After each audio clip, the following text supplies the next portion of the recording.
नमस्कार दोस्तों, आज हम एक बहुत ही महत्वपूर्ण और गंभीर विषय पर चर्चा करेंगे।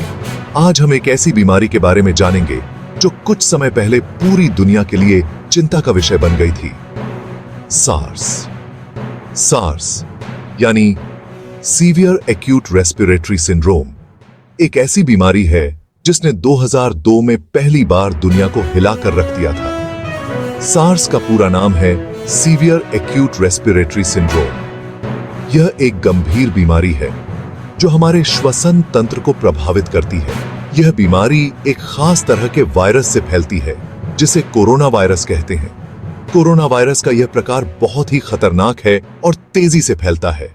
यह वायरस हमारे सांस लेने वाले सिस्टम पर हमला करता है और सांस लेने में तकलीफ पैदा करता है। इसके लक्षणों में बुखार, खांसी और सांस लेने में कठिनाई शामिल हैं। सार्स पहली बार 2002 में सामने आया था और बहुत जल्दी यह बहुत से देशों में फैल गया, जिससे पूरी दुनिया में डर का माहौल बन गया। इस बीमारी ने कई लोगों की जान ली और स्वास्थ्य सेवाओं पर भारी दबाव डाला। वैज्ञानिकों और डॉक्टरों ने इस बीमारी को रोकने के लिए दिन रात मेहनत की। उन्होंने इसके वायरस को समझने और इसके खिलाफ वैक्सीन विकसित करने के लिए कई शोध किए। सार्स के फैलाव को रोकने के लिए कई देशों ने सख्त कदम उठाए। लोगों को मास्क पहनने, हाथ धोने और सामाजिक दूरी बनाए रखने की सलाह दी गई। कई जगहों पर लॉकडाउन और क्वारंटाइन जैसे उपाय भी अपनाए गए ताकि इस बीमारी को फैलने से रोका जा सके। इन उपायों ने सार्स के प्रसार को काफी हद तक नियंत्रित किया। अंततः वैज्ञानिकों और स्वास्थ्य कर्मियों की मेहनत रंग लाई और सार्स पर काबू पाया जा सका।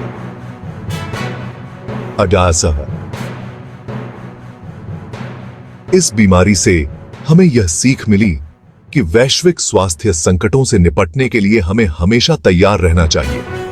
आज हम सार्स को एक इतिहास के पन्ने के रूप में देखते हैं, लेकिन यह हमें याद दिलाता है कि स्वास्थ्य और सुरक्षा के लिए सतर्क रहना कितना महत्वपूर्ण है।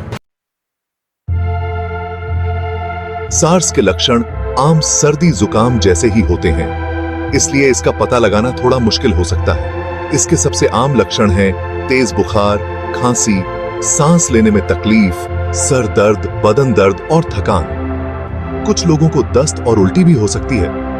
अगर आपको इनमें से कोई भी लक्षण दिखाई दे, खासकर अगर आप हाल ही में किसी ऐसे जगह गए हैं जहां सार्स फैल चुका है, तो तुरंत डॉक्टर के पास जाएं। सार्स एक ऐसी बीमारी है जो एक से दूसरे को लग सकती है। यह बीमार व्यक्ति के खांसने या छींकने पर हवा में मौजूद छोटी छोटी बूंदों से फैलता है। जब यह बूंदें किसी स्वस्थ व्यक्ति के नाक, मुंह या आंखों के संपर्क में आती हैं, तो वह भी बीमार हो सकता है।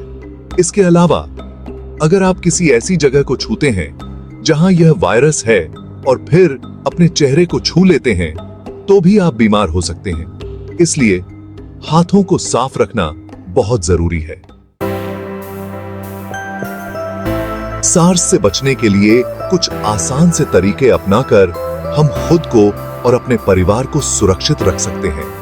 हाथों को बार बार साबुन और पानी से धोना, खासकर खांसने, छींकने या नाक साफ करने के बाद, बहुत जरूरी है। बहुत से लोगों वाली जगहों पर जाने से बचें और खांसते या छींकते समय मुंह और नाक को टिश्यू पेपर या रुमाल से ढकें। अगर आपको सर्दी जुकाम या बुखार है तो घर पर ही रहें और दूसरों से थोड़ी दूरी बनाए रखें। सार्स का इतिहास। पहला प्रकोप। सार्स का पहला मामला नवंबर 2002 में चीन के गुआंगडोंग प्रांत में सामने आया था।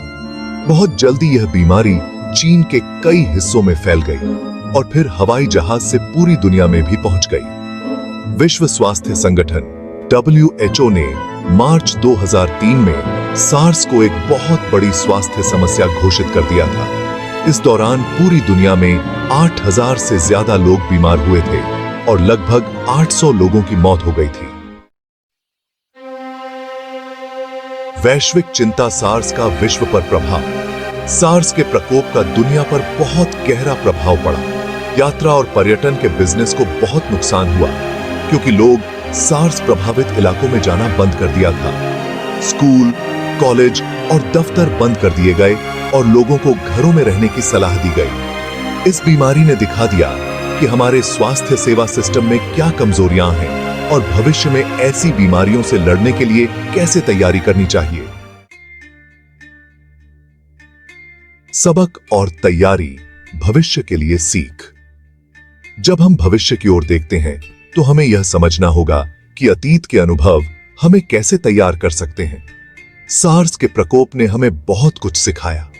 इसने हमें यह सिखाया कि एक संक्रामक रोग कितनी तेजी से फैल सकता है और इसके प्रभाव कितने व्यापक हो सकते हैं। इसने हमें बताया कि कैसे एक संक्रामक रोग यानी एक से दूसरे को लगने वाली बीमारी बहुत जल्दी दुनिया भर में फैल सकती है। यह केवल एक स्वास्थ्य संकट नहीं है, बल्कि यह सामाजिक और आर्थिक संकट भी बन सकता है और पूरी दुनिया के बिजनेस और स्वास्थ्य सेवा सिस्टम को प्रभावित कर सकती है। जब हम देखते हैं कि कैसे शहरों की सड़कों पर सन्नाटा छा गया और व्यवसाय बंद हो गए, तो हमें यह समझ में आता है कि तैयारी कितनी महत्वपूर्ण है। इस अनुभव से हमें भविष्य में ऐसी बीमारियों से लड़ने के लिए बेहतर तैयारी करने की प्रेरणा मिली।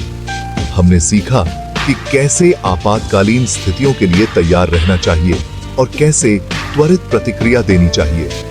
आज हमारे पास बेहतर तरीके हैं जिससे हम ऐसी बीमारियों का पता लगा सकते हैं, उनकी जांच कर सकते हैं। आधुनिक तकनीक और उपकरणों ने हमें इस दिशा में बहुत आगे बढ़ाया है।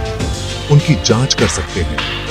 हम अब अधिक सटीक और तेजी से परीक्षण कर सकते हैं, जिससे हमें समय पर सही जानकारी मिलती है और उनका इलाज कर सकते हैं। चिकित्सा के क्षेत्र में हुई प्रगति ने हमें बेहतर उपचार और देखभाल के तरीके प्रदान किए हैं, जो हमें ऐसी बीमारियों से लड़ने में मदद कर सकते हैं। यह केवल चिकित्सा पेशेवरों की मेहनत का परिणाम नहीं है, बल्कि यह सामुदायिक सहयोग और जागरूकता का भी परिणाम है।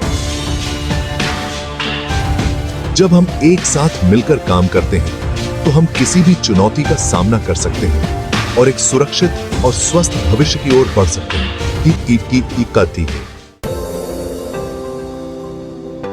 शोध और विकास सार्स के खिलाफ लड़ाई। यह एक ऐसी लड़ाई है जो विज्ञान और मानवता के लिए एक बड़ी चुनौती बन गई है। सार्स के प्रकोप के बाद से वैज्ञानिक इस वायरस के बारे में और जानने और इसके खिलाफ दवा और टीका बनाने के लिए लगातार कोशिश कर रहे हैं। यह एक लंबी और कठिन प्रक्रिया है जिसमें कई चरण शामिल हैं। सबसे पहले वैज्ञानिकों को वायरस की संरचना और उसके व्यवहार को समझना होता है। इसके बाद वे संभावित दवाओं और टीकों का परीक्षण करते हैं, जो कई बार असफल भी हो सकते हैं। हालांकि अभी तक कोई भी टीका उपलब्ध नहीं है, लेकिन वैज्ञानिकों ने बहुत तरक्की कर ली है और उन्हें उम्मीद है कि जल्द ही वे इस बीमारी का पक्का समाधान ढूंढ लेंगे। हर छोटी सफलता उन्हें और अधिक प्रेरित करती है और वे अपने प्रयासों को और भी तेज कर देते हैं। यह एक सामूहिक प्रयास है जिसमें दुनिया भर के वैज्ञानिक और शोधकर्ता शामिल हैं। इस बीच हमें सावधानी बरतते रहना होगा और सफाई के नियमों का पालन करते रहना होगा, ताकि खुद को और अपने परिवार को सुरक्षित रख सकें। हाथ धोना, मास्क पहनना और सामाजिक दूरी बनाए रखना कुछ ऐसे उपाय हैं जो हमें इस वायरस से बचा सकते हैं। यह हमारी जिम्मेदारी है कि हम इन नियमों का पालन करें और दूसरों को भी इसके लिए प्रेरित करें। केवल सामूहिक प्रयासों से ही हम इस महामारी पर विजय प्राप्त कर सकते हैं। निष्कर्ष, सावधानी और जागरूकता ही बचाव। दोस्तों, सार्स एक खतरनाक बीमारी है, लेकिन सावधानी और जानकारी से हम इससे बच सकते हैं। हाथों की सफाई, खांसते समय मुंह ढकना और बीमार लोगों से दूरी बनाए रखना जैसे आसान से उपाय अपनाकर हम इस वायरस को फैलने से रोक सकते हैं। याद रखें, आपकी सेहत आपके हाथ में है। आइए हम सब मिलकर इस बीमारी से लड़ें और एक स्वस्थ और सुरक्षित दुनिया बनाएं। धन्यवाद दोस्तों, इस महत्वपूर्ण जानकारी के लिए हमारे साथ बने रहने के लिए। अगली बार फिर मिलेंगे एक नए विषय के साथ। तब तक के लिए सुरक्षित रहें और स्वस्थ रहें।